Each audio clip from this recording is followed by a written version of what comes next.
Yo, people, it's another episode of Truth and Bantz. Your boy Flash, we got Stonie up in the place, and today we got none other than the man himself, Gwenton Sloley.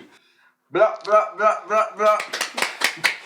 Alright, the reason why I've got Gwenton Sloley, if you don't know about him, as far as I know, he's the first person to actually write a book from Hackney. Yeah. He does a lot of stuff in the community. He's ran for the Hackney mayor. First, I don't know, I'm not really into like the politics, but he's the first black guy I know from the hood. There's been another man, but he ain't come from where I've come from. That's what I'm saying. From I'm from the streets and made that. So that's basically he's an example basically in the environment that we live in. So right now we're here to just give him his flowers, big him up for everything that he's done. He does a lot of stuff with the community youths, looking out for the youth, stuff that's going on in the community, different areas, but he's based in Hackney. So, Gwenton, just tell the people, just a short break, we're going to go into the background, how you came to who you are today, but just give a quick, brief breakdown for the people that don't know about you and what you've been doing in the community, just a quick breakdown. Yeah, so for me, what I would say is I'm someone, you could call it opportunist. Mm-hmm.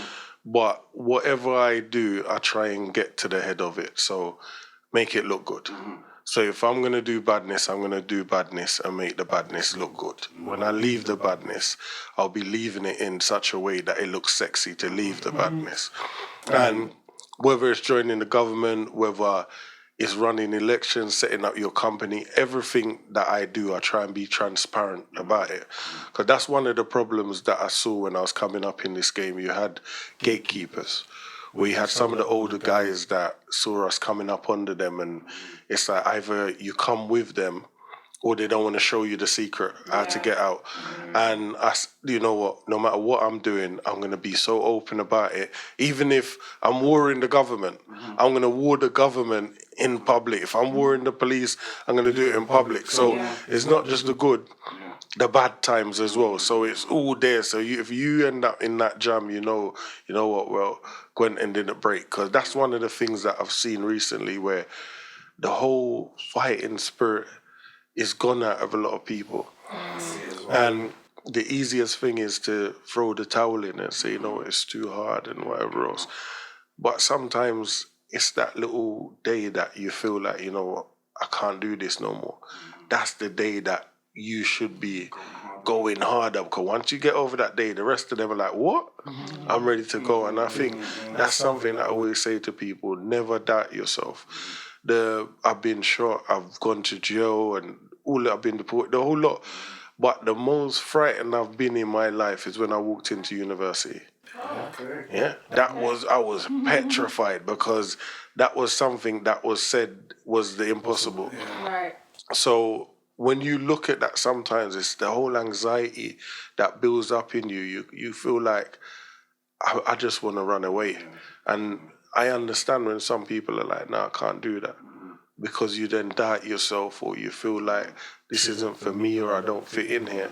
But it's just to overcome that. I've been in certain meetings where I'm the only one that looks and speaks like me. Imagine. And you can feel intimidated. But once you go there and act like you're comfortable there, then people start behaving themselves. And when you see a next man coming up, you then teach him or her the rules of the game, so they don't make the same mistake that you made when you was at that stage. But not everyone likes to listen, and I think that's one of the biggest problems, where people think they've arrived when they've only started. And and I think that's one of the biggest problems I find with our community, is especially with social media now. It blows up your ego so big to the point where you think no one can't tell me nothing. Yeah. I'm famous. I got like millions of followers. I got a blue tick. You ain't got a blue tick. So it's about humbling yourself. And even within the intro, you said that I was the first guy in Hackney, to my knowledge, to write a book. But I also have to pay homage to the guy that I saw write a book in Brixton that I used to roll with back in the day, Judge Souls, Elijah Kerr. And when I read his book, I'm like, boy, my brethren, but I could do better than this. And that's why I went and done my one. I don't want no narrations. I want it to be straight from, you understand? And I met another girl as well, I have to pay homage to her. And she already was a known author around the world, Louise Payne. And she showed me how to structure it, and we put the book out together. You understand? And this is just a small example. Again, it's like people don't want to pay homage to people where it's like it's too painful to say, you know what, you think it's me, but really, if it weren't for those people, you wouldn't have be where you are today. And that's one thing I always do, is make sure that I give people their credit where their credit's due. Even if it's 100 times I have to explain it, I'll do that, because the worstest thing is when you've done something and you see someone and you're like, right, so when am I going to get a mention? Definitely, 100%. So, a lot of people do that. It's true. I love that. Alright, so big up for mentioning them.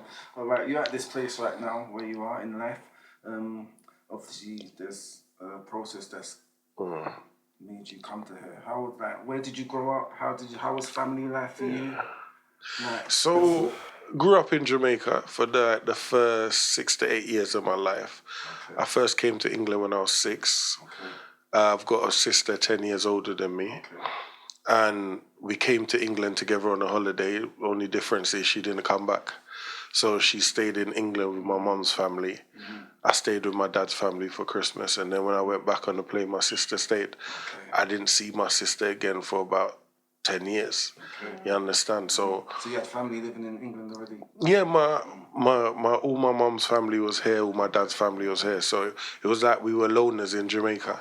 So all both sides of family was in the UK. But when you look at it, my dad's the first child, my mum's the first child. So my dad was in Jamaica. But he got a good job and he had his house. So to him, it's like, I don't need to go nowhere.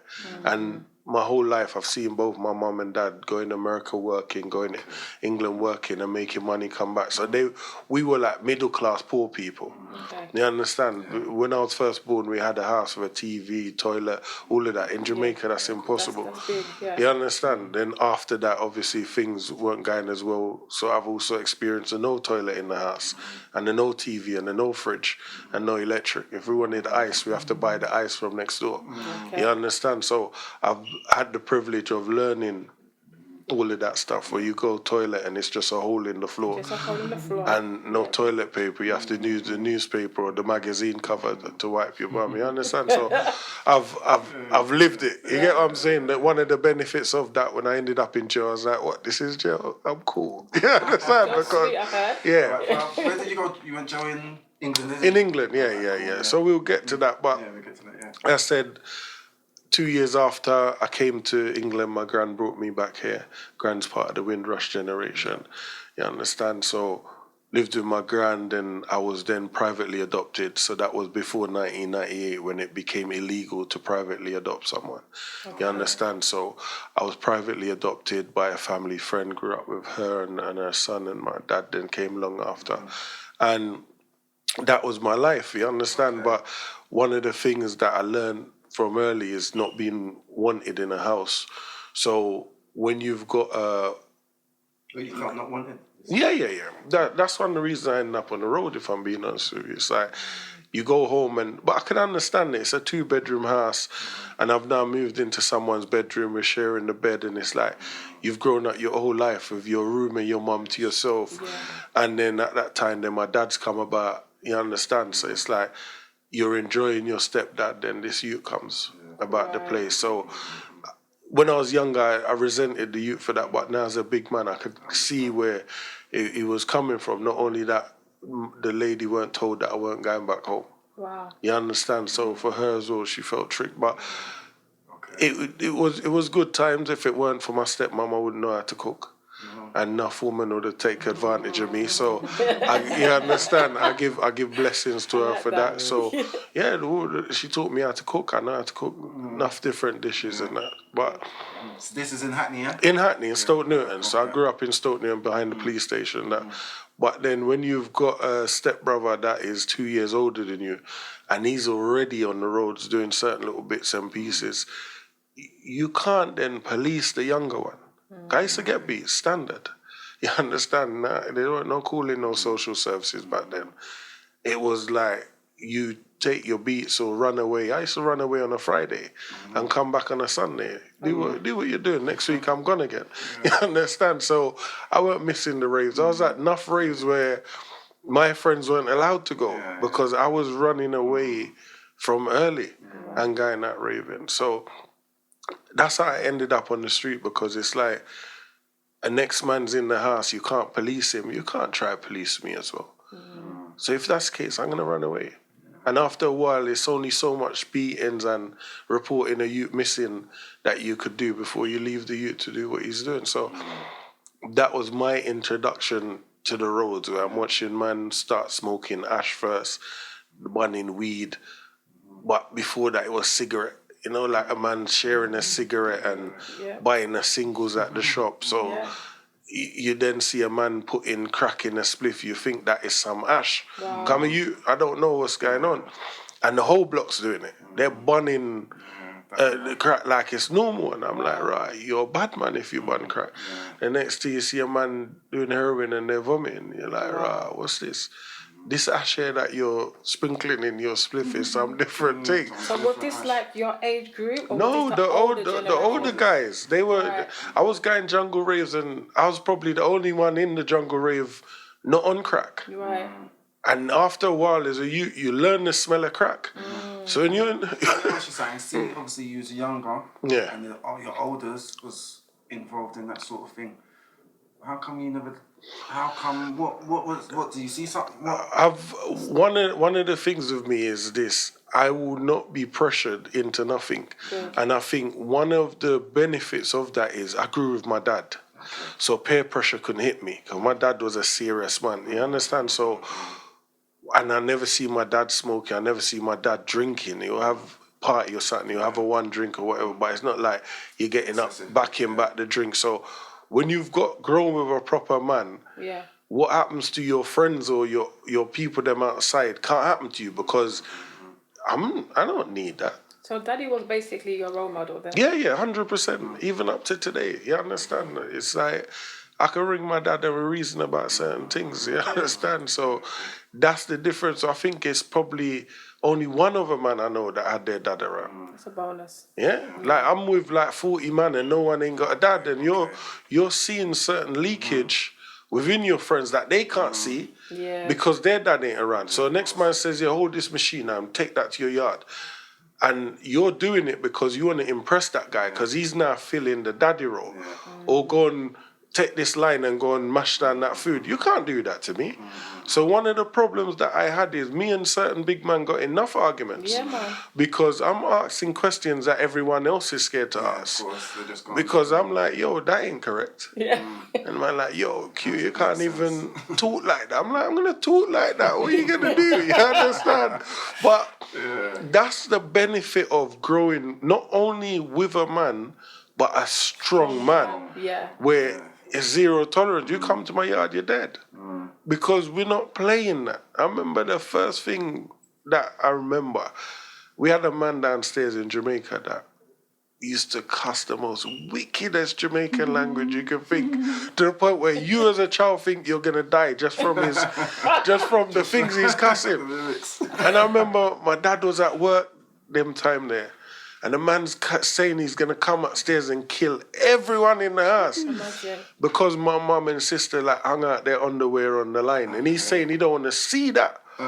You know the man there where they're like, yo, I don't want to see no panty on no line or no bra. So he's like, if you don't move it, I'm going to cut down the line. I'm killing everyone upstairs. But my mum was a kind of woman that she'll carry her Bible and her knife. So them sort of talk there, if you carry on too much, she'll come down there and do you something. But she gonna pray on it first. And but if the Psalms tell her to go down there and deal with him, she's going down there. Yeah, you understand? All right. So that's how she rolled. She's like, listen, I'm gonna pray, but if something in this Bible told me to sort you out, I'm gonna sort you out. So obviously, man's carrying on, and I'm there as a little man. I'm shook. Not gonna lie. My sister's acting like she's not scared, but you can see like she's acting like she's looking after me, but we're both shook. And my mum's calm as ever, because I've seen her do other wild stuff too. So to me, I'm like, you know what? My mum said, nothing can't happen. So my dad's come home now. And my mum's told my dad's like, what? He said what? But the man's heard my dad come, and he's still going with his wickedness. So my dad's like, all right then, cool. Bring the acid outside. So in Jamaica, we got acid in a glass jar. Bring the cutlass outside. Use a guy in the yard. So I'm going in the yard with them. He's like, you stay on the veranda. That's how you stay. I'm like, no, I want to go in the yard with my mum and my sister, you get me? Because I'm shook as well. But my mum, my mum don't want to go nowhere. But my dad's like, listen, go in the yard. So sister and mum gone in the yard, and I'm out there and I'm trembling. I'm thinking this gangster's gonna come kill the two of us. And my dad say, yo, come upstairs. I know the wicked talk you're dealing with down there. Come do it now, because I'm home. And then put down the cutlass on the veranda and say, you man, line up the acid on there. And I'm having to line up the bottles of acid, you know. And I'm like, right. You see, from that day, something in me clicked, like, so when they come to your yard or your family, you die. So from there, it's like, you know what, cool, because this man not wicked again. He didn't come upstairs. He was shook. So my whole life, when I'm on the road and I'm dealing with certain men that go on like they're killers, I'm like, what are you talking about?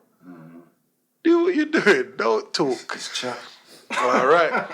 So, and that has kept me safe my whole life. You understand? I've had number of death threats. Yeah, I'm not talking little death threats. I'm talking like some wild ones. You understand? And it's like, whatever, man. You don't understand. Like, I might look simple, but I'm not. I'm not the guy. So from there, you come to England. I was more advanced than the children in the school here, because one of the things with Jamaica was, if you don't learn, you get left behind. That's right. So because of that embarrassment, you learn. You understand? So when I've come to England, the kind of algebra and that they were doing, I'm like, this is a joke. Past that. So remember, I've had no TV, no computer, no nothing. So the teacher's getting frustrated now. So he's like, go on the computer. And them time there, the computer had, I forget the name of the game. So one little thing dropped down, you have to stop it from dropping. Like a ping pong type of thing. You know what I'm talking? You have to catch the ball quickly with a little flat thing. And I'm like, yo, I could do this all day long. You just use the arrows and move across the thing. And after a while, I'm like, no, I'm tired of this now. So you then start painting, the guy had paints on there. So the teacher's gone. I'll never forget, I sat in the class, 3 teachers have come in. And they're like, how do we move him up? Not to year 5, to year 6. This youth could do year 6 work. He's going to be bored in year 5 as well. And they're like, but he's born in October, we can't do that. If it was August, we could have found some loophole to move him. So then I'm stuck with these little kids. They're not really little kids, but we're the same age. Before you know it, there's 1 or 2 youths in the class saying, shut your mouth, sir. Where I come from, you'll be dead. Get some licks. So the first time I heard it, I'm like, nah, I didn't just hear that. You said, shut your mouth or I'll punch you in the face. I'm like, what? So obviously, I get used to that as well. Before you know it, I'm banned from school trips. I'm not allowed out the school. Plus you're bored in the school. I'm bored. So what we used to do now, all the naughty boys, we used to get kicked out after lunch. And we roll out the paper and play football outside in the hallway. 1 goal and whatever. Little did I know that was the start of my life going down the drain. So from 8 years old, they're writing things about me. So by the time I get to year 6 now and do the exam for the SATs, they're like, he ain't done well in the SATs to get in any good secondary schools in Hackney. And at that time, we already started going Hackney Downs for swimming. And when we used to go swim, we used to get punched in the head. We used to get beaten up by the boys that went to that school. We're little kids, getting attacked by these boys. So I was like, I don't want to go to that school. Send me anywhere else but that school. One school, just a little bit on the dangerous and bad, like that Homerton House. So they sent me to Homerton. From I walk in there, there's man on the road and everything in the school. We had travellers in there, everything. So within the first 2 to 3 weeks, everyone's fighting for their position. Because you got every bad you in the 1 year. So it's like everyone want to be the top fighter in their class or the top 2. And then from there, it's top whatever in the year. So... Yeah, so from there, you meet a couple man in the school, you start hanging out with them after school in their estate. You're learning little things, how to hot wire cars, teeth bikes, and man tell you pedal the bicycle. Next thing you know, he's snatching a woman's handbag. You're like, right, is this what goes on here? So you're now being exposed to different things. Same time my brother's on the road, got his moped and he's shot in his food. You understand? I'm getting paid to cut up the little plastic so you could put the food in there and wrap it. And then once you progress, you start wrapping the food now. You learn how to weigh it, put a penny on the scale and all of that stuff. So it's like practice, you understand? So one thing led to another. You start getting addicted to that lifestyle. People know who you are. You're known as a fighter in the area. And it's how do you give that up? You understand? And that followed me all the way till I'm 19 and I'm getting shot on my 19th birthday and ending up in jail. You understand? And I end up down Dalston in Holly Street. But the strange thing is I've already been there with other people before.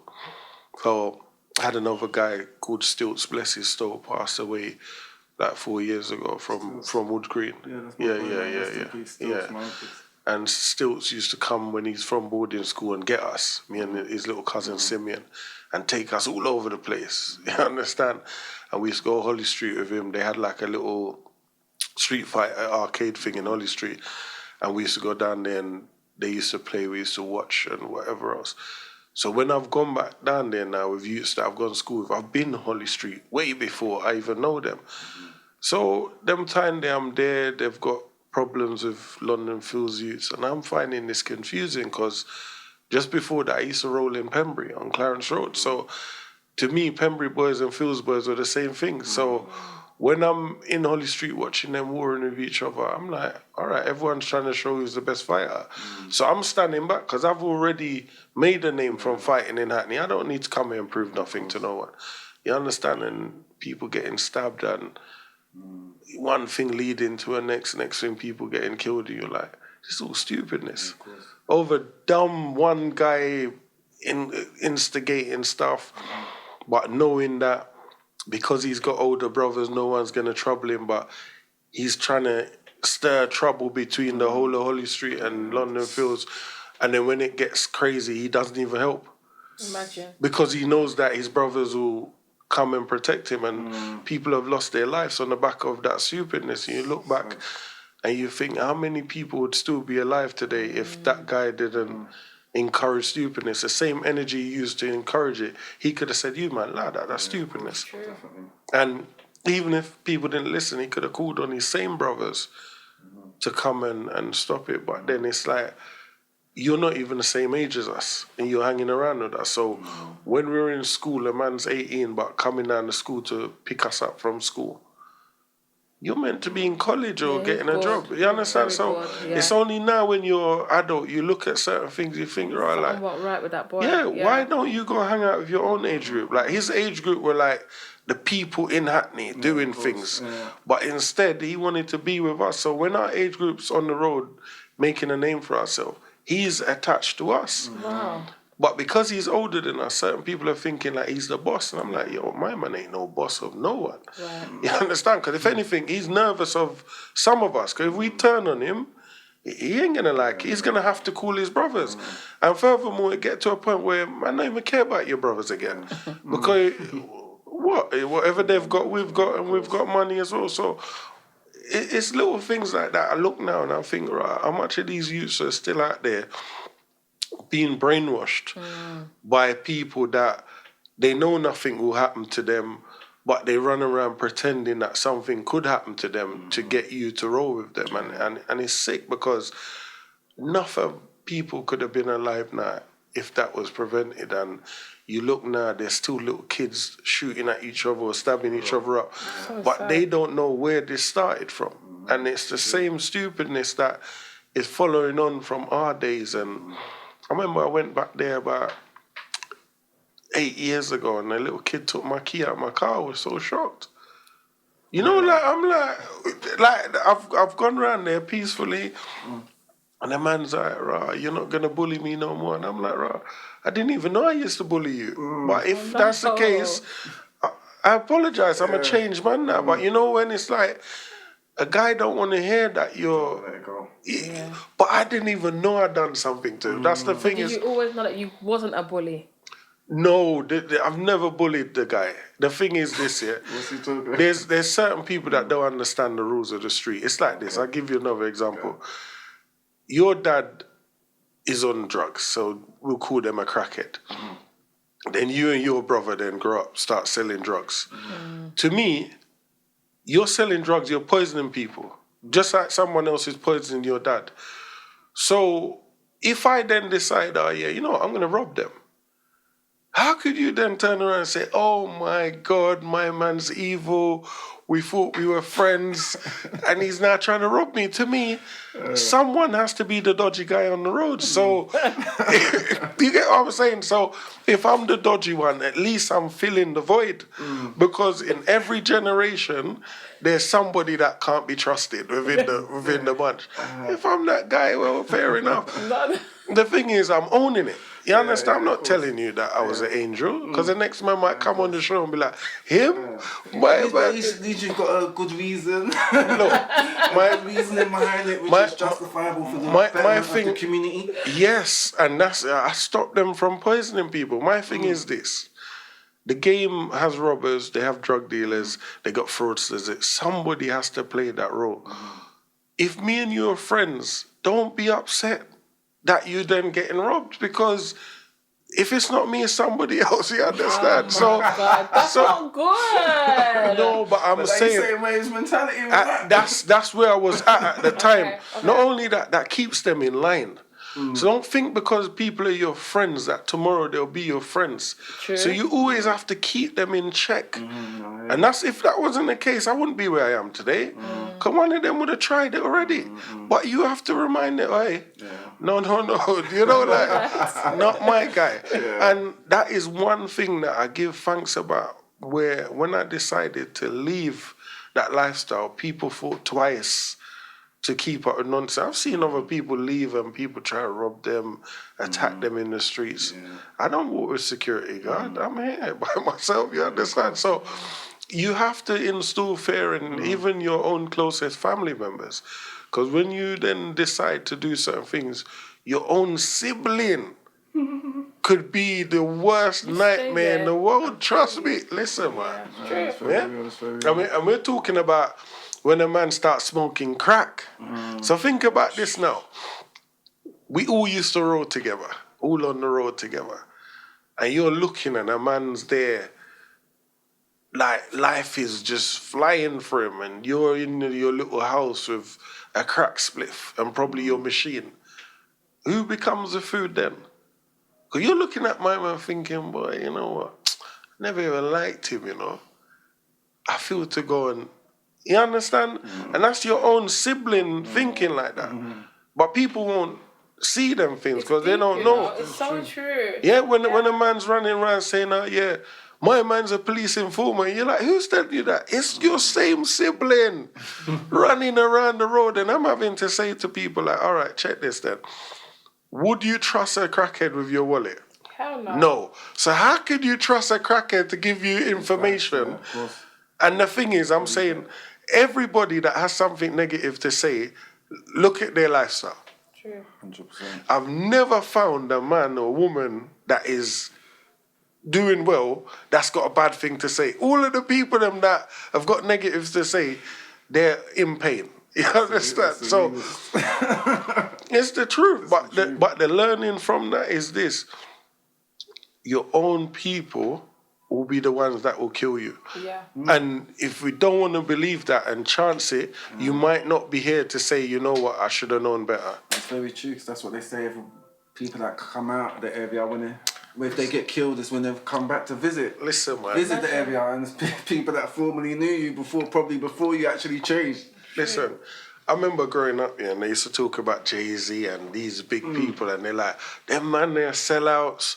They become rich. Like, this will be like the best friend talking. He became rich, and we used to hang out together, and now he doesn't care about me. And I'm like, oh, that's really bad. That's what I used to think back then. Like, all right, at least sort out your brethren. But you see now, I realize you can't go around certain people because you'll lose your life. Two ways. Yeah, red eye, Because one, either you are not dead or you catch a case.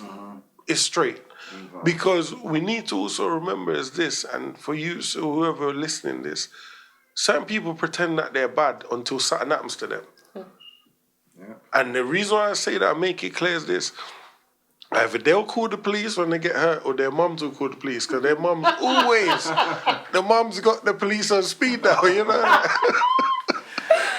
My son's been injured. I want a reward up now. You understand? The mum will sell her house to put out the reward to make sure you get arrested. And even the gangster friends will put out the reward, because that's the new technique I'm seeing now.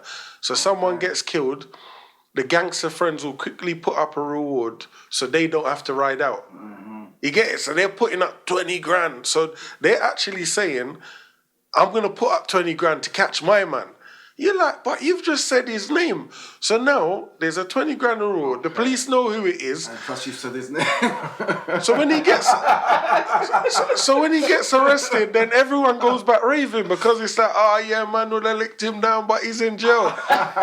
You're like, right, you're sort of dark. So that's the little game now. And this is what I say, when you're alive, you think, right, if something happened to me, people are going to ride out. No one's riding out. Nowhere. Yeah? After they come to your funeral, take their chains out and their Rolex, if it's real or not, and take pictures and draw down your sisters, because that's what man do. Man come to your funeral and move to your missus. Man said draw down your sister and your missus. What, you think that's off? I know. Okay. Listen. Okay, I know. But what I was going to say is, before you go any further, I just wanted to jump back quickly. You said that you changed, right? Yeah. What made you change? Did you just wake up one day? Did you have a bad dream? Was it a situation? Two things made... Shot made you change at all? When I got shot, I thought I was invincible because I didn't die. Where'd you get shot? I got shot in my leg. Yeah? Okay. Yeah, but when that happened, I was like, what? I made of steel. I can't die. I went out raving the same night. I went home. You got shot the same day and then you went out? Same night, 2 hours after. You went out the same night? The same night I went to Tottenham and I was raving with my Tottenham friends. Really? Yeah, I was same night like... you got shot? Were you in the hospital? Yeah, I went to hospital for the fun of it, yeah. but I was out the same night in Tottenham raving, and I was like, after that, I said, Invincible, yeah. The funny thing, you've had the next man on your show. The same night I got shot, Robin got stabbed. Okay. Yeah, because he heard what happened and he's come down and fighting off a bag of youths and got stabbed up. So it was like, involved in yours? Yeah, you understand? So he's come down, he's heard I've got, and he's like, what? Boom, I'm coming. And then he's ended up getting into something with random people. Nothing to do with my stuff, just anyone. You understand? He ended up getting stabbed up. So from there, it was like, right, you've been shot, I've been stabbed, we're both alive. We're not normal. You know, like we are... You're the X-Men. Yeah, we're the X-Men. And from there, we made a list of people on the list, and only God knows why we didn't start ticking off that list. Yeah. We had a hit list. Mad. That if you done something when we were 10, like that the other day. I actually watched a movie like that. Listen, there was a list of man on there. Enough of them now are still here, but they don't even know you were on a list, and God prevented that list from start getting ticked off. But what changed me was my son. Okay. So. How old is your son now? My son's 15. 15. I was, 24. Okay. Yeah? You got people doing the maths now to see what I'm saying.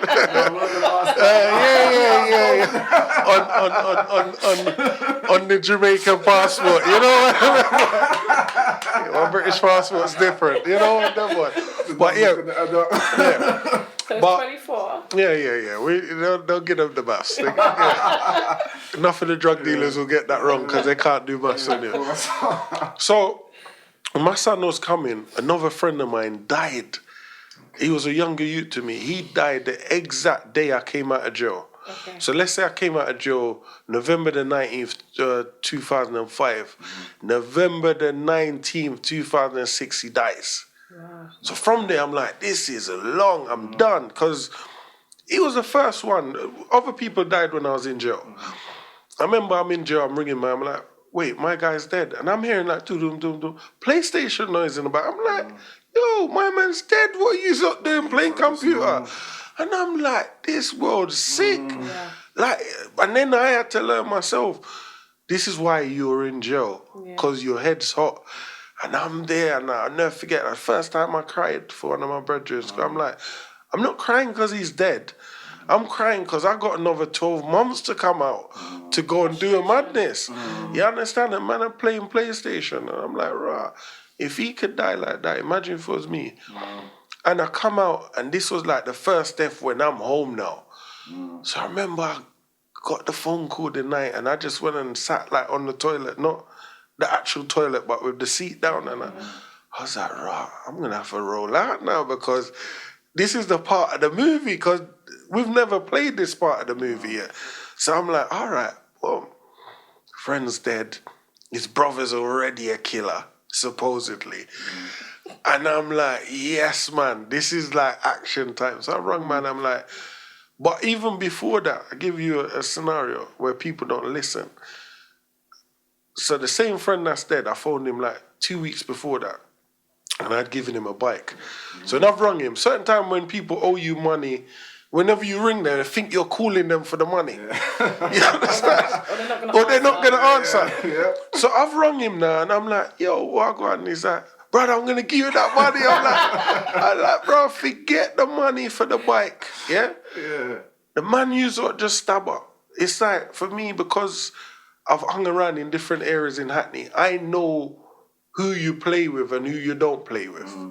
So there's certain man where you play with them, you get 24-hour immediate retaliation. You got next man that week or two, if they see you, they retaliate.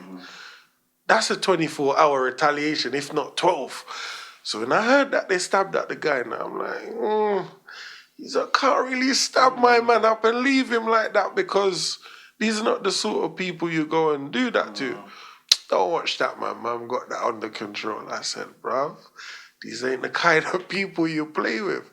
Obviously, people didn't want to hear, and then whatever happened, he ended up getting shot. But I remember phoning people, and I'm saying, yo, like, we have to go and, like, put some work in. Everyone was scared. There you go. I'm on parole, you know? But everyone's scared, and I'm thinking, if it was one of us, this little man that just died, he would have been out his bed doing whatever. And no one was on it. And my heart broke. I even met his family members. They told me, wait till after the funeral. And as I said to you, some of people's family already done killing. So to me, should be light work for you. The funeral come and gone. No one's on it. You see, from I saw that, I checked out. I said, this is it. I'm done. And I never looked back.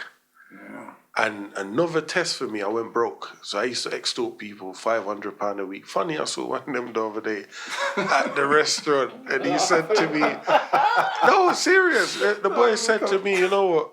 Like, you were the most polite tax man. Because if they didn't have the £500 on the Friday, I'll say, all right, Sunday I'll come back. You understand? I didn't harm them. So let me understand. Give them a little leeway. Yeah. So let me understand it. So you said just go up to people and just like, listen, I want £500. No, there was an arrangement with certain people where... Right. Was it people that was damaging drug the community? dealers. Drug dealers. You do it because they're damaging There the were community, drug so you're dealers. doing like a good deed, Yes. basically. Yeah. Right, I should do that.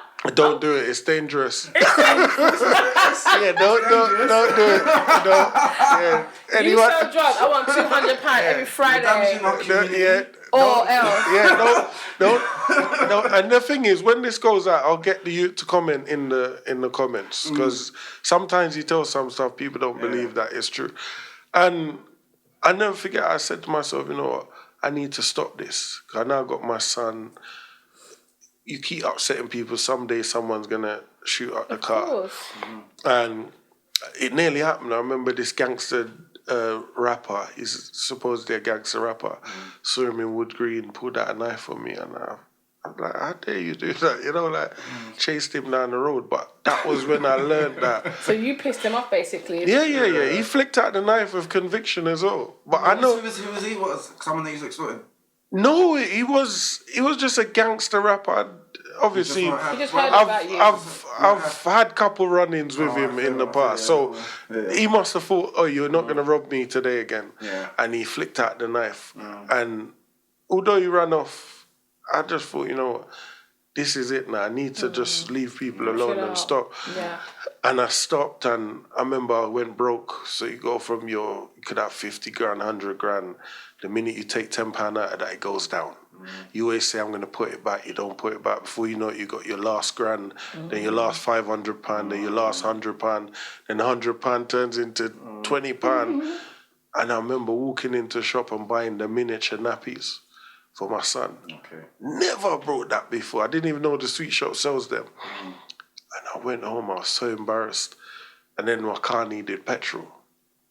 And the little 10 pence, 50p used to dash around the house. I had to now scrape them all up. And I remember putting petrol in my car and the needle didn't even move. And I could have rung someone and say, yo, come fill my tank, or I'm coming to take some money off you. And I didn't do that. And that was the day that I knew that I'll never commit crime again. Right.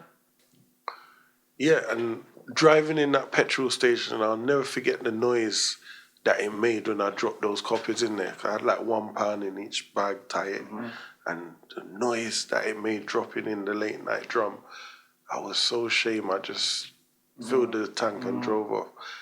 And that day I knew this is when your life changed. Amen. Because I've never been that embarrassed in my life. And I said I could have easily, even brethren that owe me money or I've lent money, or You could have called them. I could have said, I beg you, lend man a 20 or 30 But pound. you didn't. Why? Why do you think? I needed to do that because I was trying to leave. Okay, You understand? Some man pierce their tongue because they want to leave, or they start wearing leather pants, or you understand? It's certain man just get on you understand? Man, pierced tongue. I'm not part of this. Yeah, you understand? Oh because God. Part of this life, no more. Yeah, On the levers. yeah, you understand? And it's like Madness. certain time you see some man do some stuff because you're totally trying to take yourself away from it. And it's an addiction and a lonely place once you walk away, you understand? And that's when the targeting comes, because you then have people with drug dealer personas or pretend bad boys now giving you death threats or sending stories that they're going to do this and that to you. How do you then overcome? And I think that was one of the most painfulest time of my life is when a man sending me death threats, and I'm thinking, you know what, one last time I'm going to step out there to show everyone I'm going to do something so horrendous to you that no one else will ever talk again. And I've been tempted many times when I first started transitioning to just do something mad to people. You understand? It's like, it was painful. Even your own family and that trying to draw you out. And girls bringing messages, and I said, you know, I have to cut everyone off. I have to cut you know, like change your number and just disappear. I don't want to work in the area again. I used to work in Hackney. So most of these rappers and bad boys, I gave them their 1-bedroom flat. They wouldn't have nowhere to live if it was for me. But they weren't running around telling no one that. When they're in a bush calling me at 4 a.m. to help them get out of bush, or they're in prison. One of the funniest things ever happened to me working in Hackney is there's a guy supposedly meant to be the king of Hackney. I don't know how they work that out, but it's not my business. This guy was in jail, and I had some next guy working with me. And the guy was like one of his fans. And he said, my man want to come out of jail, you know, but he needs a letter. So I said, well, you're not at any position to write the letter. And at them time, my guy's not my people, because we were like the outlaws of Hackney. We weren't with the masses. We were LOM, so love of money. So we would rob the drug dealers and rob whoever we felt like. So the whole of Hackney hated us. You understand? But they couldn't do nothing about it. And the guy, I've never seen him because we don't venture in the same places. We don't go to the same events. So he's never said thanks for the letter. But and that's the letter that helped him get out. I had to write to his probation, say that I'm going to offer him a job. There's apprenticeships there for him. So no temptation of him committing crime. We'll be putting him on courses. Whatever it took to get him out of jail. He's not the first person I've wrote. I've wrote many letters like that for people to get out of jail or stop them from going in. But whether they want to admit that or whatever, not my business. But then I remember when people were running around saying, oh, Gwenton works with the police, he's an informer and all that. And I'm like, how does someone become an informer? You get shot or stabbed. Remember, nothing to do with me, I weren't there. You get shot or stabbed, you go to the hospital, because that's the procedure if you don't stitch yourself up or go to the vet and get stitched up by the vet. You go to the hospital, somebody comes and sees you, are you safe to go back home? You told them no. So now you can't go home. That triggers something. They will then contact a service like mine to come in, see you, what areas you're safe to go, whatever else. Okay. So I do the risk assessment. After I do the risk assessment, I give it back to the local authority. If it's a young person, social services.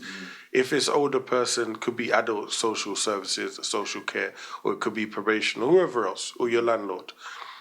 They then have to go through a process of raising your risk level. So if you don't want to stay in the same area, you move to another area. Within that, the police also have to say that they cannot put things in place to keep you safe.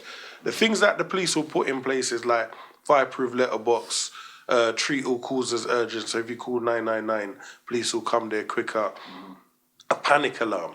So when you go in certain people's houses and you think that it's an extra light switch, but that's a panic alarm. So if you trouble the person, they run in the bathroom, and the next thing you're getting arrested. So you go someone's house again, and you see two strings, don't upset that person, you might get arrested.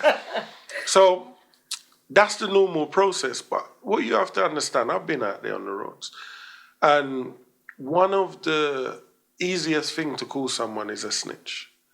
Without no evidence. So I say, oh, you're a snitch. Then the next person passes it on. And if you ask them, why's that person a snitch? Nobody could explain it to you. Oh, yeah, they work with feds, man. They're informers. Because immediately you mention police, that's it. That means you're an informer. Yeah. I've been to prison on Section 8 armed robbery with intent. I got the highest sentence. Been getting arrested from when I was 15. I'm the only one that always goes no comment and gets people off cases. So anyone been in trouble with me, this guy keeps it real. Yeah, I done 3 years on a no comment and come back out, you understand? So, and not even that, when gangsters are calling police on me for murders. And I'm at work. Let's talk about that. I'm at work and these bad boys, like let's say then 5 years ago, a man will say, oh yeah, when I see Gwenton, I'm going to do this. And you're like, I don't care about you. Something happens, like an accident happens to them or their family, they're reporting you to the police as one of the possible people. Wow. So I've been harassed. And that's you could be talking when you're out of the life. I've gone way out of the life. I'm talking 10, 15 years. Police are coming to me for murders because these bad boys are ringing 999, some of them from their prison cell. Go with Gwen, and I'm like, leave me alone. I'm not involved in that. So these are the things that people don't even know when so-called bad boys call police on people, and they're still in these gangster raves and all that. Meanwhile, they're trying to get you arrested. So it hasn't been easy. It hasn't been easy. But what I learned from that is how brainwashed people are. Where even as adults, if a man has a party, you will leave your family and kids because you feel obligated to go out with your leader because it's your leader's party. And you're like, come on now, when do we stop following the leader? It's like, these are grown men, some of them are 50, 60, and they're still at these raves pretending they're little boys. Basically, isn't it? And it's not just the men, Because the women are there as well. Yeah, a lot of them half naked at these parties. And even when they weren't allowed out, they were at headphone parties, like dancing in silence because what the leaders told you to come out. And I actually feel sorry for a lot of people. And sometimes I hope that things will change. And we have to look at generations when the granddad's dancing with his grandson at a headphone party. What's the grandson then looking at? Right, if granddad's still out here, I've got years to go to keep doing this. So people are now at raised with their children and grandchildren, and that's why we're not seeing change in the community. Yeah, where the mum and granddaughter and everybody in the same dance together. You understand? Everybody's sleeping with everyone. Everyone's children are related to in somehow. You look and the whole area's impregnating each other. Or you go jail, man's with your baby mother, or you break up with her, and the next thing, his children's your children's brothers or sister. That's nastiness. Yeah, it is.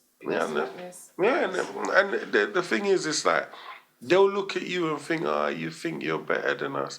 No one don't think that they're better than anyone, but at the end of the day, we've come from different places. You understand? And if you look and we go all the way back to the humble beginnings, my upbringing is totally different. So I'm always going to be an outsider, no matter who I'm with or where I go, because it's like I'm passing through. So when certain people are like, we used to be friends and you don't even check for me, I'm not emotionally connected to you like that. I feel bad sometimes because they really take it really bad, and that's both men and women. You could be friends with them. I don't care if I don't see you for the next 20 years. Cause that's just everyone's got their life. But that's how I grow. So you might be my brethren for the now, but not forever. So when I move on, and I'm a Libra as well. So Libra people, all right. So you know, if you unbalance us, you got problems. Like we're the nicest people in the world, but just keep us balanced. Because if we could go one or two ways, So this is the thing, and I really believe in that. I'm not a normal guy, and most of my friends are also other Libras, and we might not see each other for years. But we're not upset with each other because we're not. You can jump back on the same track. All right, then. You see, look, she knows, and we've never. We're very, very strange people, and not a lot of people get us. So sometimes, it's best to keep yourself to yourself. Sometimes. Definitely. But when you're going through transition, was that very, strange to you? Did you feel like an alien at one point? I did. I'll tell you why. And apart from my dad and other people, I've got like 1 or 2 friends that's kept it loyal. No, 3. That's kept it loyal. I could burn down the whole street, they're not moving. Yeah? If I say I'm going to do something, no matter how impossible it seems, they know my guy going to get it done somehow. Just having them people there believing in you has been what has kept me going throughout. So sometimes it's a lonely place. When the whole world turned against you, I had everyone turn against me. I'm talking everybody at one stage turned their back on me, and it was like, I'm public enemy number 1. You know, like, listen. Did you feel like you did something wrong? Or at the time you was like, I've not done nothing wrong. I don't understand what everyone's problem is. What's it? Because you've left the hood? No, I have done bad things. You know?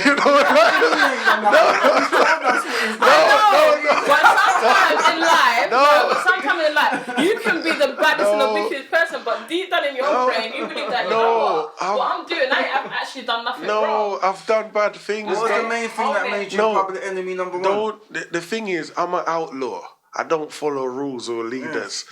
So because of that, it's easy to outcast the outlaw. So I'm the villain. You know, one of them ones.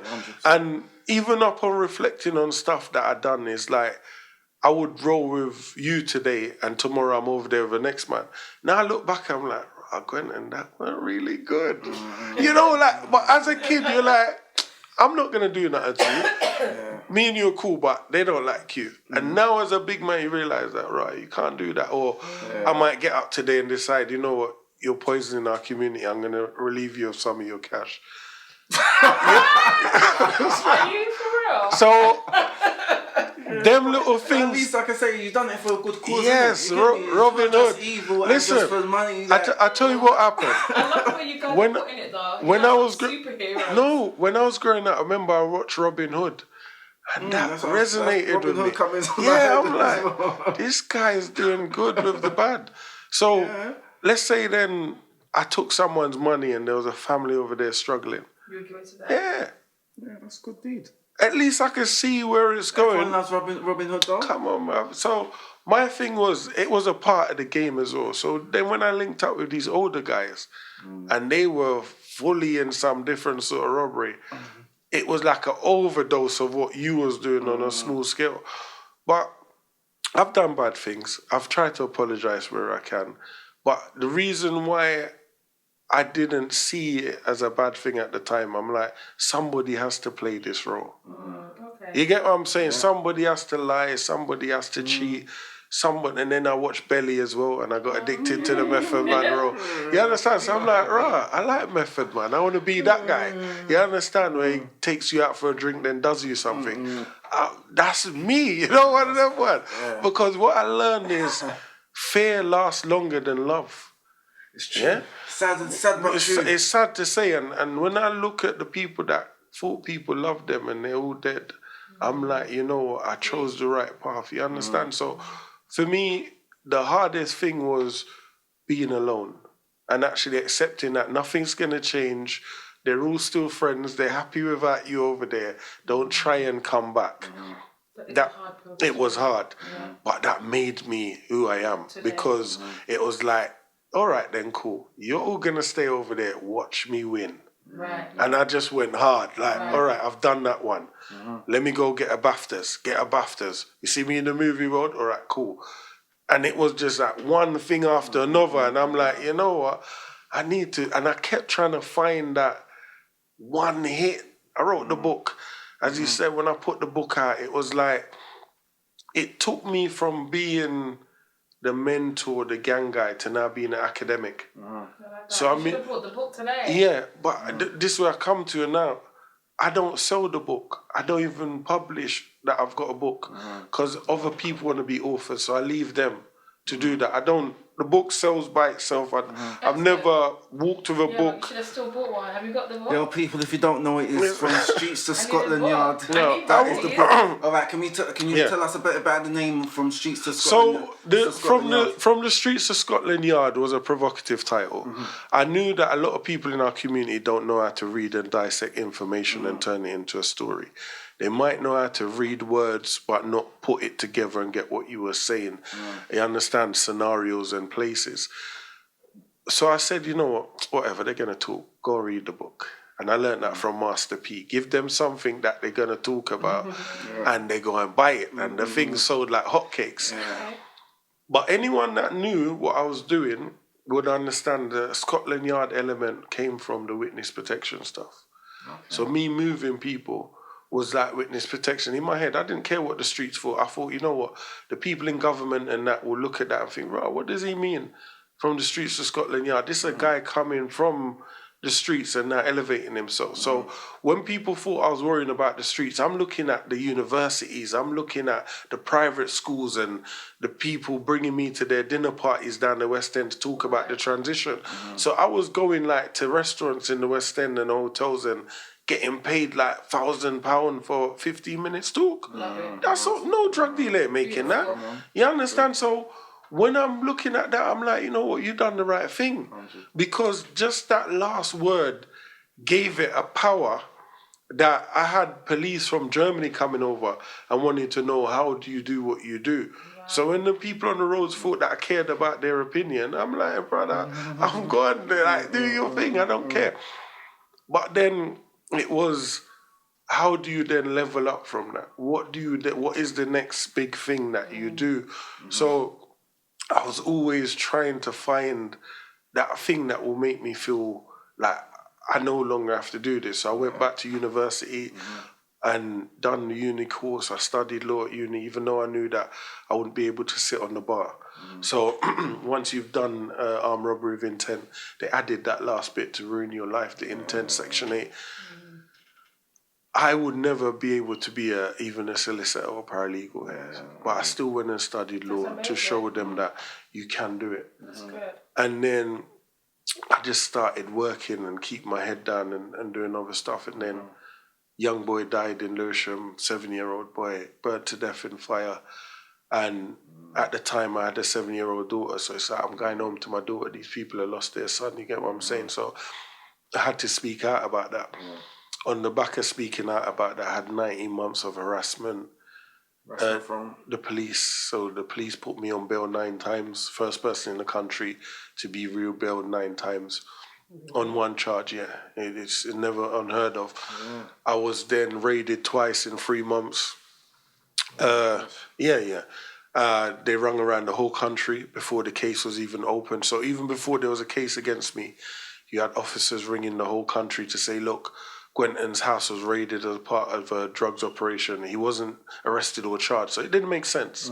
But just the fact that the police was ringing my partners and people I had business with, all my business got lost around the country. Within about 4 weeks, we lost 140 grand worth of business. You understand? So when you read the newspapers will be like, Gwenton's suing the police for 3 million. What that was we sat down, we said to get your life back after all of that will take 10 years. So times the 140 by 10 is 3 million. You understand? So that's where the 3 million mark came from. So once the newspapers saw what was going on with me, they then started following the case and everything else. Because I was letting them see the emails, the ones other people weren't allowed to see outside. I then ended up in court with Julian Assange. So for those of you that don't know who Julian Assange is, he's the CEO of WikiLeaks, who they're trying to extradite back to America. For leaking government secrets and that.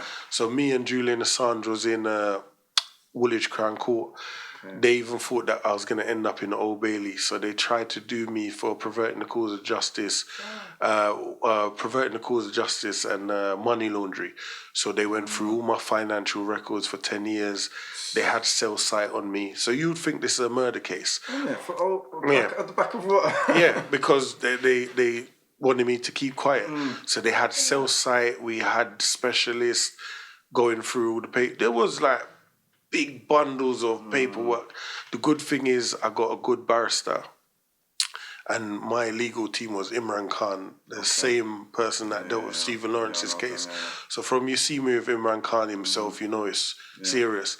Then I got another lawyer, Peter Dovey, that was dealing with the civil suit. So when we're suing the police with Peter Dovey. So he's the principal lawyer. So where his office is in the same square, Old Square. When you've got a legal team firm in Old Square, people know you mean business, because it's only bad boy barristers and legal team down there. The police was in the same square. So we're gone to court now. We needed a proper barrister, so I had to wait for this barrister to be relieved. So he deals with all the high profile cases, terrorism, all of that. Tom Wainwright. Small guy, but guy walk holding his, they got like their capes, walking holding his capes. When a man holds his cape, you know he's a serious guy. So we've gone in there and the judge realised, they come for war. They soon behaved themselves. We had a good judge as well, very fair man. He was an international high court judge, so whatever he said, no one was going to argue with him. And after 6 days of arguments, they kicked the case out because there weren't no case to bring to court. So immediately as the case got kicked out, they were meant to give me back my money. We then found out that the money went missing. And my watch went missing. All sorts of stuff went walkabouts and whatever else. They claimed that their body cam cut off. And then the biggest problem they got themselves in, they tampered with my boiler. They're not gas safety trained, so no police officer should be touching anyone's boiler. We're in legal conversations now. So they not only nationally blacklist me, tamper with my boiler, all of this caught on body cam, so they couldn't deny it. They leaked an email, so a senior police officer leaked an email to a parent with my personal details in there. One bag of stuff that they claimed that they didn't mean to do. Illegal search warrants. So search warrants they used were illegal. and all of that. That's the thing, you know. Yeah. Like, if you're not in it, you won't. You won't know. You won't So believe. the thing is, I tell you what it is. I've grown up around a lot of drug dealers over the years, and one of the benefits of being a drug dealer is when you get arrested, because some of your stuff always go walkabouts. So if when you got arrested, you had 100,000, by the time you get to court, you're going to get about 20,000 on your charge sheets. But I'm not a drug dealer. Yeah. Yeah, so once the case finished, it's like, even before that, we go back, I'm going through the case, I'm seeing, and this way I start learning about mental health and all that. Seeing a lot of people like committing suicide and all that. I'm like, wow, is this what's really happening? Because you're seeing now, look, people are stressed out and all of that. And people are saying to me, Gwenton, how are you coping? And if it weren't for people like Lee Jasper and all of that, coming court with me, filming it, all of that, and other people within the community supporting me, I probably would have been stressed. And I said, I need something to do. And that's when I start running the election. So I run the first election in Lewisham. I'm like, right, so Lewisham, please think I'm a normal guy. Come, let's do this. Okay, so that's why you ended That's up how I ended up in politics. I weren't involved in politics. I didn't care about none of that. So I done it as, all right, you trying to hassle me? So you never had no background in politics? Nothing at all. Then I met up with a party that they were like a radical party, lie down in the road, all about the people, called People for Profit. Met up with a guy called John Hamilton. He introduced me to the rest of the party. And I said to them, look, this is what's going on, be straight with you. I'm going through some stuff with the police and I want to run for councillor. A seat came up and I ran with like 4 months practice, whatever. I'm out there in the nights with my rucksack, knocking the doors, whatever. And then the Green Party is like, you know what, Gwenton, we love what you stand for. We're not even going to stand against you. So the Green Party didn't stand against me. I came forth. Probably if they stood against me, I wouldn't have come forth. I had Dwayne Brooks, who was with Stephen Lawrence when he died, supporting me in the background as well, making sure that I know what to do, what part of the ward to go and knock and everything else. And I came forth. So after that, I'm like, yeah, felt good. Newspaper covered it, all of that. And the good thing with the newspaper covering it, it took away from that whole home office, celebrity, gangs worker, gets caught up in police. I don't want that. Even if I win the case, I don't want that on my Google feed. You understand? So another election come up in 2021 in Lewisham again, and I'm thinking, you know what, this is New Cross. More of my people down there. So I've gone New Cross, run again. I end up beating the Liberal Democrats, come fourth. Remember, Liberal Democrats is like the fourth biggest party in the country. That's big. And I beat them, and I'm thinking, do I go back and run for Lewisham again? I said, nah. So you running for the local? Was you running? I was running under the banner of People for Profit, so we're like independent. Them time the Labour Party is ringing me, going and come join us. We love what you're doing, but you have to. What are you, left or right wing? Nothing. I'm for the people. I'm for the people. Left and right is the same thing. Yeah, we're not gonna play the games. You understand? They're just different colours, but same people. All right. So I'm thinking, you know what? I'm not gonna run in Lewisham again because people in Hackney are like, right, you're not from there. Come home and like, all right, cool. So election come, big election. I said, do I run for MP? Or do I run for councillor again? I said, forget that. This is home now. Make a statement. Signed up to run for mayor. Kept it quiet all the way through. Then we announced it. People didn't understand what I was doing. They're like, what's a mayor? What are you doing? And I'm like, this is a top seat in the borough. And the newspaper was like, this is unbelievable, never been done before. Beautiful, I love this. And I made sure I ran. I remember the night before I ran, I phoned up my gran and I said, she's 85, going to be 86. I said, Grandma, listen, you come here and walk in the snow and have to work £15 a week if you're lucky. Your hard work ain't gone in vain, you understand? I'm here. I'm going to run for mayor. I went to one of my aunts because you have to get 30 people to sign for you to run, nominate you. Okay. And I went to my aunt, I said, I want you to be the first one. She didn't understand what I meant. I went to my other brethren, that a female friend in Hackney, and I said to her, you're going to be number 2. Didn't tell them what it meant. You see, the minute you get nominated, so I had to get another 28 people. But the minute you get nominated, the first two people are on the record as your two first nomination. So my brethren's there, you understand? And then other friends, their mums were like, what, we voted for you, And I said, listen, this election ain't about me. It's about all of us. Yeah, man, so you understand? And I remember the day the election was over, I felt free. Yeah. Because everything I've been chasing my whole life, like, you help people, you do this, you try and do these different things. None of it made me feel the way I felt the day the election was over. Yeah, because it was like, no one can't talk to me again. I'm done. I can live my own life now. I don't need to prove nothing to no one. And I went home and I just sat there and I thought, right, look where man's coming from. Come on. You understand? Because I'm not from here. We're not at the same start in life. You understand? So people only, and then a week after, give you a joke now. We come back to this leader of the area guy. The week after, he's realised that there's an election going on. Remember, man, a road man, they don't know that election's on the 5th. So they've come on the 11th now. 8:30 or 7:30 in the morning, my man's got up, the spirit's got in him. He's posted me the speech I done. You know, like when the election's over, I done a speech. So because he's posted it, every gangster and drug dealer and bad boy, pretend bad boys in Hackney started reposting it. I'm like, you don't talk to me. She don't talk to me. Inboxing me, you're so amazing, big up family.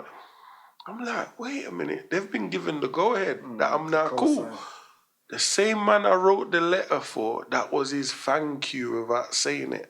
And this how the road works certain time. We might never talk to each other again, but a man say, yo, oh, that. It's true. And that alone for me was like, don't watch nothing, love for that. But what I looked at that is to say, imagine this.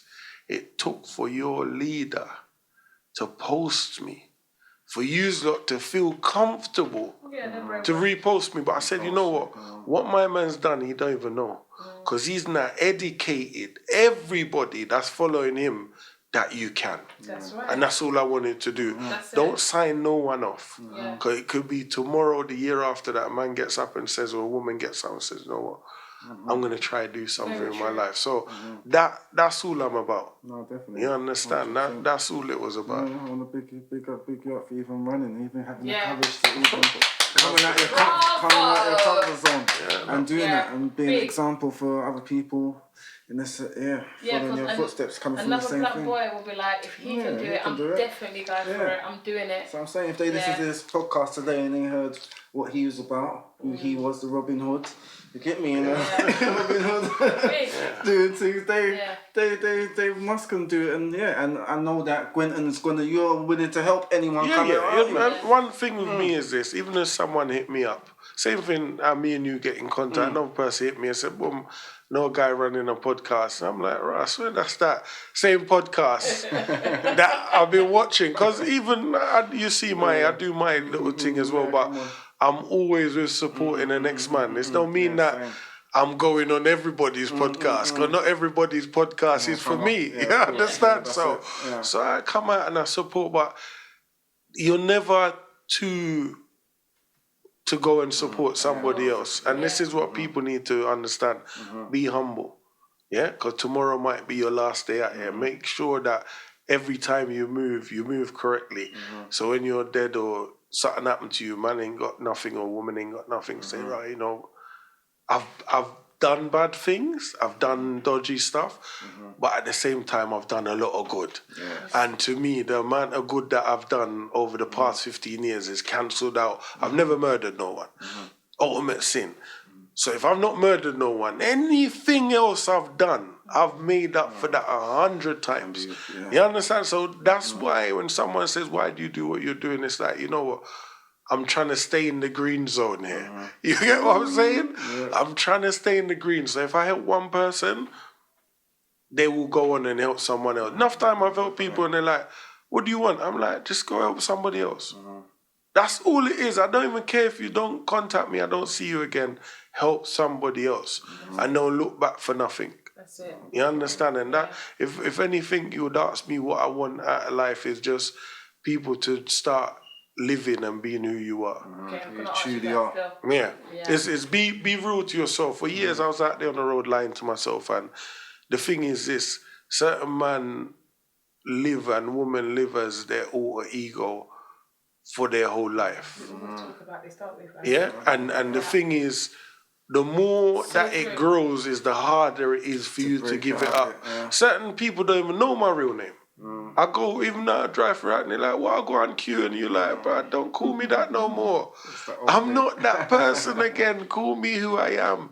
And it's that don't thing. relate to that I no don't more. like that person is the red zone. I don't want to be associated with the red zone. Keep me in the green. And the thing is, it gives you a spiritual feeling that is not good. Yeah. Because you could then become addicted. If I go to Hackney for 3 weeks straight and I'm around certain people, I'm then feeding the dark side again. I don't want to feed that dark side, so I don't go around certain people. Even a man asks me, I'll come, I'm christening my youth or whatever. I'm like, brother, you know how I move. I'm in and I'm out. You lot could be having the best time in the world. I'm gone. Because even just being around you does something internally to me that I don't want to feel no more. Good. You You understand? don't even recognise Come that, on. That's true, definitely. That's growth Yeah. within, you know? Yeah, because the thing is this, the more you feed that, is the more comfortable That's right. you become in certain spaces. Even my own family, I got cousins and they invite me out, and if my spirit tell me on the day not to go, I'm not going. Don't go. And they're Oh, like, yeah. Brad, we know how you move, so once we don't see you, it's that. Or I might say to them halfway through the rave, like, I'm coming back. They know I'm not coming back. I'm gone. Because my thing is this, the minute my feelings tell me, no, it is no, I don't care what's going on. I could be driving my car up the road and my head tell me, spin the car. I'm not questioning why. Do it. I should spin the car, pull out here today. You're saying to me, oh, I'm here. I know what number I was meant to go to, but my head told me park over there. so I park over there. Don't tell me that I come to the wrong place. You understand? I know exactly where I was meant to go. Bro, you already on the road, fam. I'm not in the wrong place. That's where my spirit wanted the car to stay. You get what I'm saying? So it's them little things that people need to follow their energy. Yeah. And they're not people that's dead now that their body told them And they move. fought against it, right? And you're like, no, I'm having too much fun. I ain't going nowhere. Firm believer of this. Listen, I've been with people and 10 minutes after they get hurt or something, I'm like, boy, I didn't tell you to leave. But and you think I'm dodgy. I'm not dodgy. I'm so in tune Yeah. with my protection. I don't do no magic. I don't do none of that. Yeah. I've got my own internal protection that I follow. And anytime I go against it, something bad happens to me. And I go home and I'm like, quietly to myself, I should have listened. Yeah? And that's how I move. And that's why when people see me in certain places and I'm by myself, is a next man's energy or woman's energy could mess with mine. So I'm always by myself. I don't roll with no one. Unless I'm with my youths or my family, I'm by myself. You'll all see me at a 9-night by myself. And I cut through 8 minutes tops, sometimes 7, and I'm gone. You understand? Yeah, that's me. I went to a 9-night and I left there within about 2 minutes. I went there, I speak that the guy said, brother, I love you, whatever you need for funeral, me all these drinks, and I'm back out. They're like, yo, where you going? I said, fam, I'm done. But people cannot do that. And this is why I'm saying to a lot of people, don't fight against your protection. Even the woman you're with could be the darkness to your life. Oh my God. And every day you get up around there, you're feeling the darkness. You need to lock that off. Your own children could be darkness to you where they're bringing a bag of problems. Yeah? I got a son and I'm like, yo, my youth's going to put me in jail. So what do I have to do as a man? Go take my youth next to me.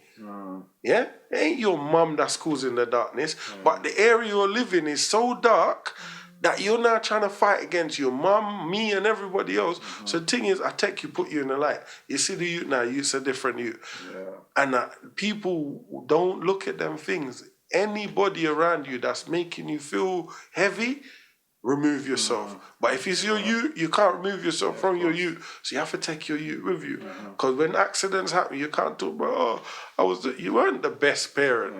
You saw the thing coming. You left your you to be swallowed up. So it's what it is, man. But, Brad, thanks for having me on as the first guest of the Season 2. All right, you understand? So, it's a privilege. No, it's definitely a privilege having you, man. And yes, thank you for opening up and being so open.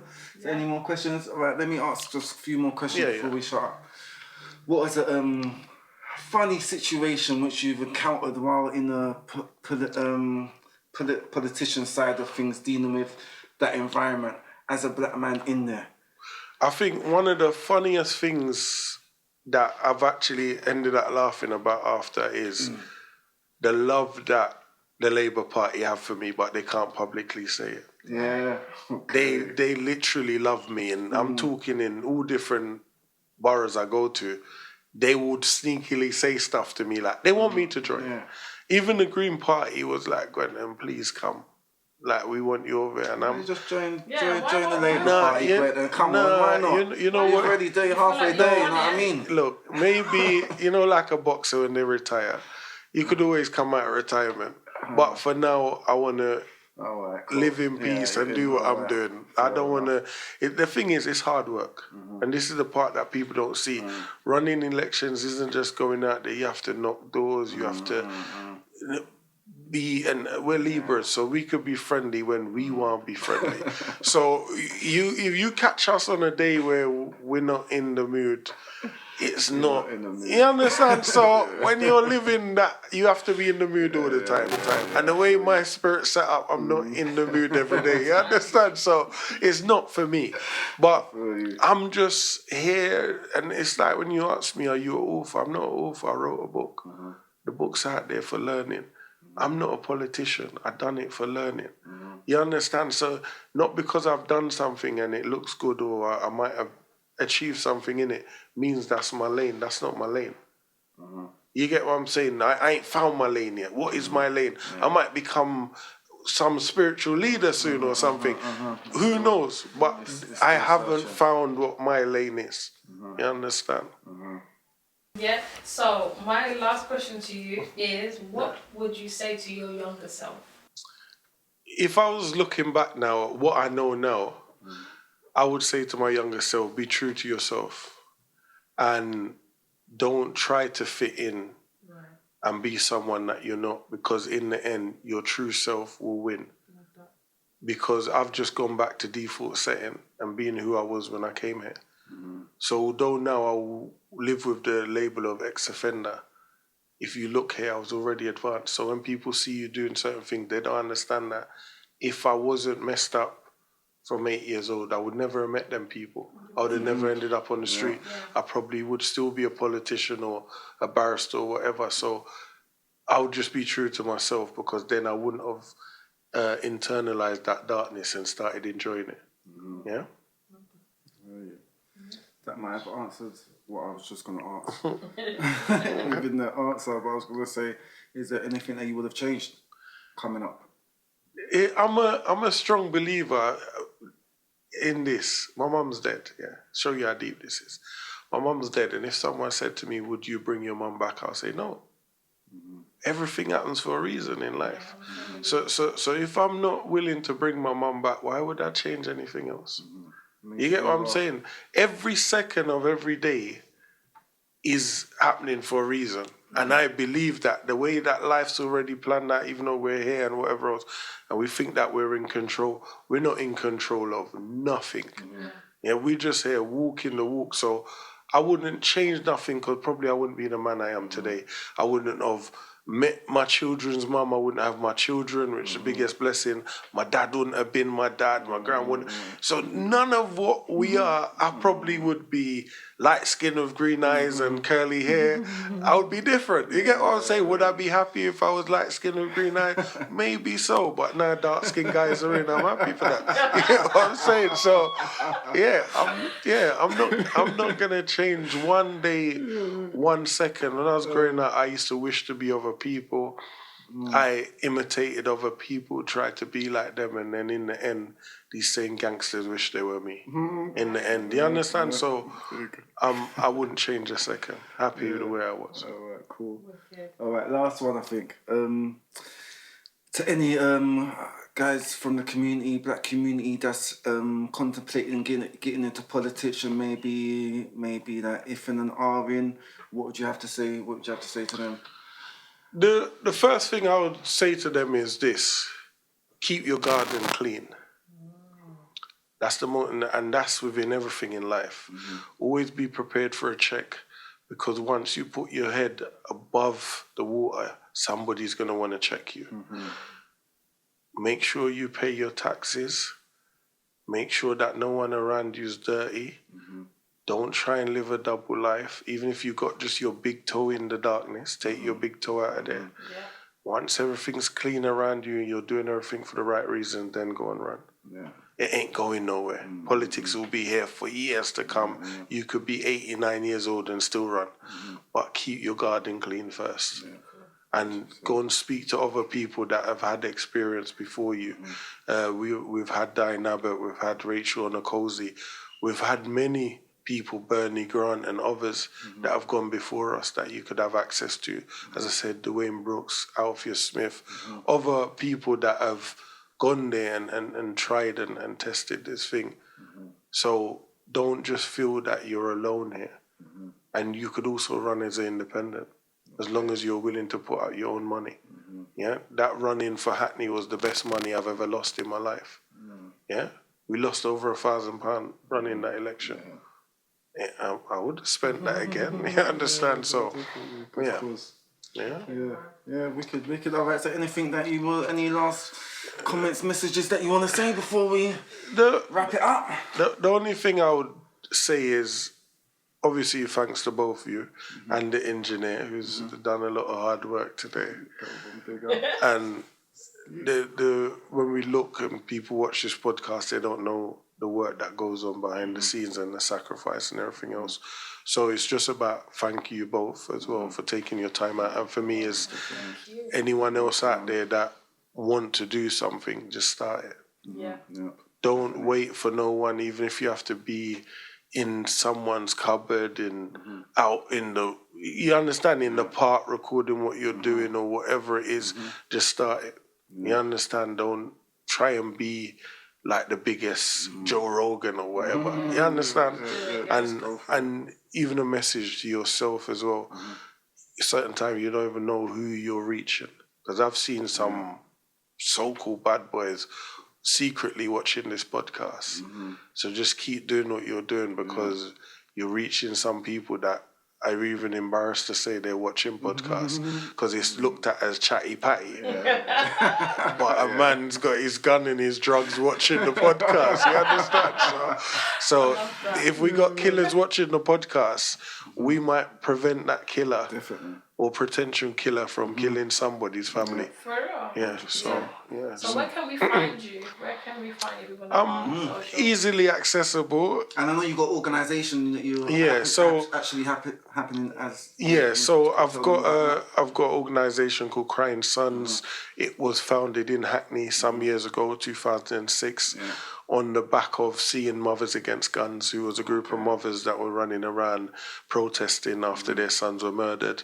I decided that let's do prevention instead of being reactive. Let's be proactive. And I started out, this was before SBTV and all of that stuff. I started out filming music videos and everything else. And on the back of that, we couldn't go in certain areas because of historical problems and everything else. And I dropped that. And then I started up Crying Sons to try and give people jobs and houses and other things, employ people's parents and everything else, and then show people how to do it themselves. And we've been going from 2007. My late business partner, two of them, I want to say thank you to Dr. Jennifer Lowe, who sadly had to leave us after she had a stroke, but she's back to normal now. If it wasn't for her, the organisation would not go off the floor. And also another good friend of mine, Patricia Lamore, that went out her way to get us the first funding. And my late business partner, Bobby Martin, who was instrumental to get us in the prison system and other places. So it wasn't just me alone, and also Claudine Dewberry as well for her support along the way.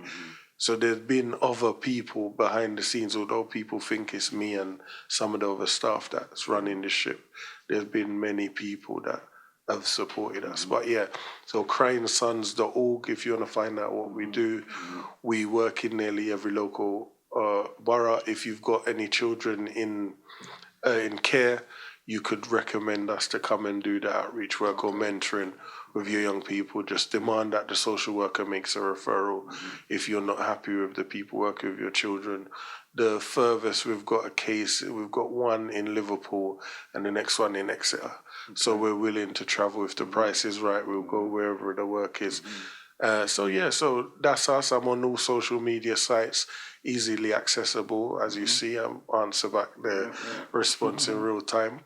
And that's it. I'm a normal guy like everyone else in the community. I don't really talk. I do what I'm doing. You understand? What's your Instagram, Twitter?